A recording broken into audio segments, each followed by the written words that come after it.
ओम शांति। सत्य पिता निराकार सोमनाथ महाप्रभुंकर सोमरस अर्थात ज्ञान अमृत को पान करुथिबा निराकारी आत्मिक प्रभु संतान मानंकु अंतरर सहित ईश्वरीय शुभ अभिनंदन शुभेच्छा सुस्वागतम सुप्रभात।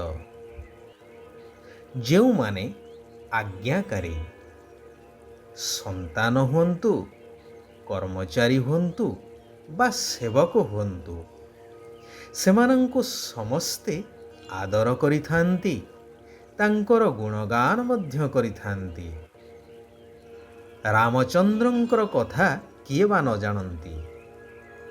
ସେ ଏପରି ଆଜ୍ଞାକାରୀ ସତ୍ୟନିଷ୍ଠ ଶ୍ରେଷ୍ଠ ଯେ ପିତାଙ୍କର ସତ୍ୟ ରକ୍ଷା କରିବାକୁ ଯାଇ ପିତାଙ୍କଠାରୁ ଆଜ୍ଞା ପାଇ ବନବାସ ଚାଲିଗଲେ। ପୁଣି ଦିନେ ନୁହେଁ, ମାସେ ନୁହେଁ, ବର୍ଷେ ନୁହେଁ, ପୁରା 14 ବର୍ଷ ସାଥିରେ ପତ୍ନୀ ଏବଂ ଅନୁଜ ଲକ୍ଷ୍ମଣଙ୍କୁ ସାଙ୍ଗରେ ଧରି। ଏହା ସଂସାରରେ ବିରଳ।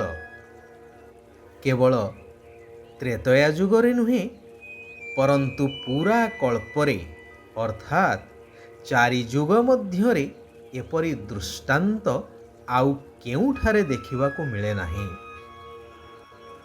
ବିଶାଳ ଅଯୋଧ୍ୟା ରାଜ୍ୟ ଧନଧାନ୍ୟରେ ପରିପୂର୍ଣ୍ଣ, ରାଜଭକ୍ତ ପ୍ରଜା ସମୂହ, ସୁଖ ଶାନ୍ତିରେ ଭରପୁର ରାଜ୍ୟ ପ୍ରତି ତିଳେ ମାତ୍ର ମୋହ ନ ରଖି ନମ୍ରତାର ସହିତ ସହର୍ଷେ ସମସ୍ତଙ୍କଠାରୁ ବିଦାୟ ନେଇ ଚାଲିଗଲେ ବନବାସରେ।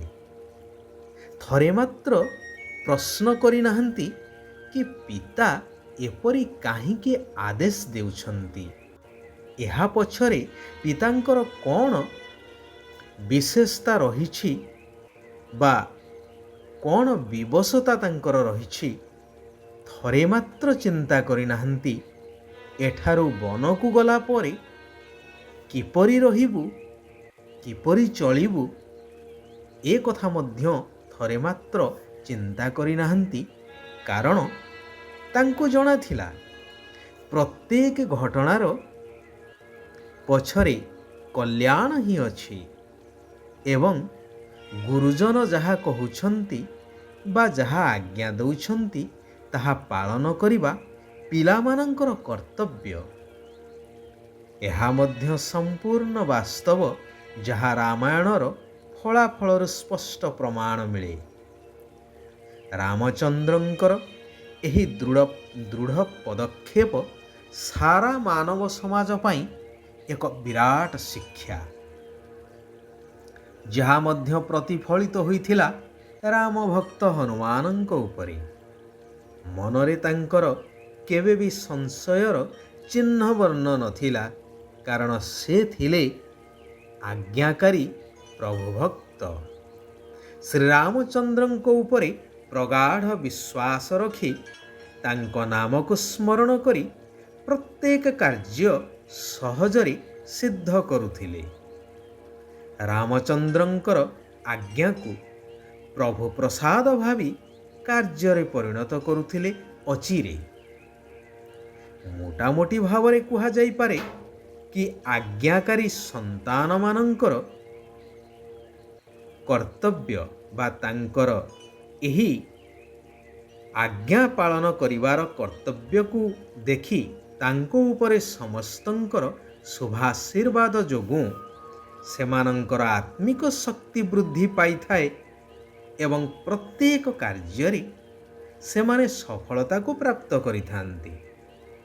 କଥାରେ କୁହାଯାଏ ନା କି ବର୍ତ୍ତମାନ ନା ସେ ରାମଚନ୍ଦ୍ର ଅଛନ୍ତି ନା ସେ ରାଜ୍ୟ ଅଛି, ଅର୍ଥାତ୍ ନା ପିତା ଧର୍ମ ପାଳନ କରୁଛନ୍ତି, ନା ସନ୍ତାନ ପିତୃଭକ୍ତ ଅଛନ୍ତି।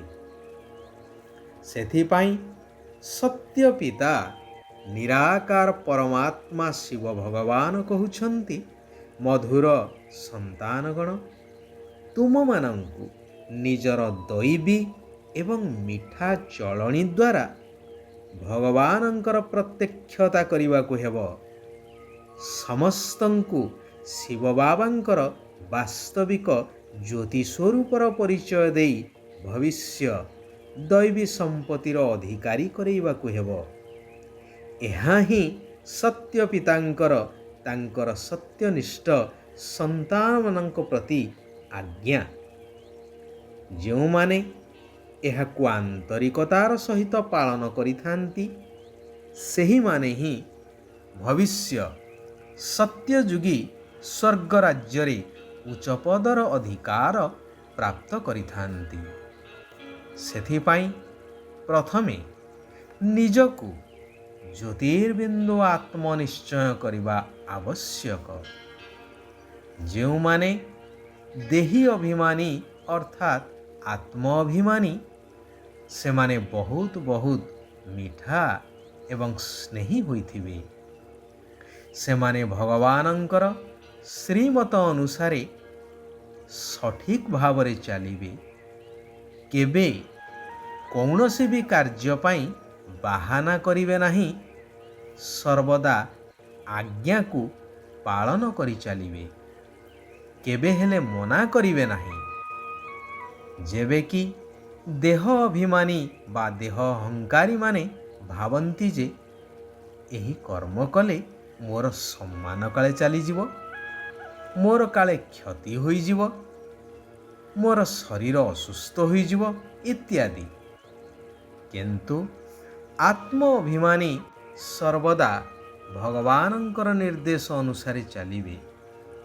ଶିବ ବାବାଙ୍କ ପ୍ରତି ପୂରା ସମ୍ମାନ ରଖିବେ।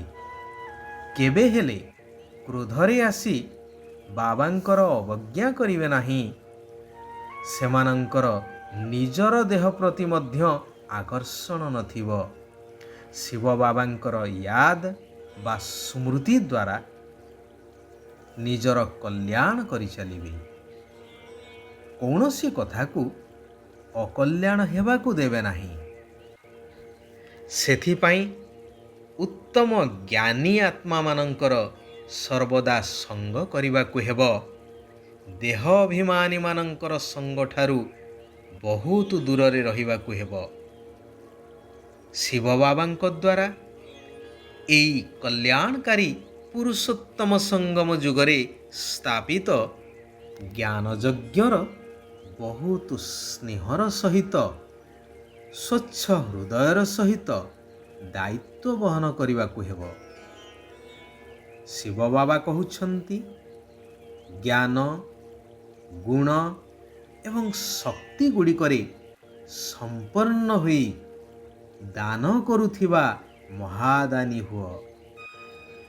ଯେହେତୁ ତୁମମାନଙ୍କର ପିତା ସ୍ୱୟଂ ଭଗବାନ ଦାତା, ବରଦାତା, ଭାଗ୍ୟ ବିଧାତା, ତେଣୁ ତାଙ୍କର ସନ୍ତାନ ହିସାବରେ ତୁମକୁ ମଧ୍ୟ ସମସ୍ତଙ୍କୁ ମହାଦାନୀ ହୋଇ ଦାନ କରିବାର ଅଛି ଜ୍ଞାନ, ଗୁଣ ଏବଂ ଶକ୍ତି ଗୁଡ଼ିକର। ସାରା ଦିନ ଭିତରେ ଯେଉଁମାନେ ତୁମ ସମ୍ପର୍କରେ ଆସୁଛନ୍ତି ସେମାନଙ୍କୁ ମହାଦାନୀ ହୋଇ କୌଣସି ନା କୌଣସି ଶକ୍ତିର, ଜ୍ଞାନର ଅବା ଗୁଣର ଦାନ ଦେଇ ଚାଲ। ଦାନର ଆଧ୍ୟାତ୍ମିକ ଅର୍ଥ ହେଉଛି ସହଯୋଗ ହେବା, ସହଯୋଗ ଦେବା। ତେଣୁ ତୁମମାନଙ୍କୁ ଏହି ତିନି ସମ୍ପତ୍ତିରେ ସମ୍ପନ୍ନ ହେବାକୁ ପଡ଼ିବ। ଗାଳି ଦେଉଥିବା ଆତ୍ମା ହେଉ, ନିନ୍ଦା କରୁଥିବା ଆତ୍ମା ହେଉ, ଯେପରି ବି ହୋଇଥାଉ ତାକୁ ମଧ୍ୟ ନିଜର କଲ୍ୟାଣକାରୀ ମନୋବୃତ୍ତି ଦ୍ୱାରା ବା ଶ୍ରେଷ୍ଠ ସ୍ଥିତି ଦ୍ୱାରା ଗୁଣଦାନ କର। ଯେଉଁମାନେ ଏକମାତ୍ର ଶିବ ବାବାଙ୍କ ଉପରେ ପ୍ରଭାବିତ ହୋଇଛନ୍ତି ସେମାନଙ୍କ ଉପରେ କୌଣସି ବି ଆତ୍ମାର ପ୍ରଭାବ ପଡ଼ିପାରିବ ନାହିଁ।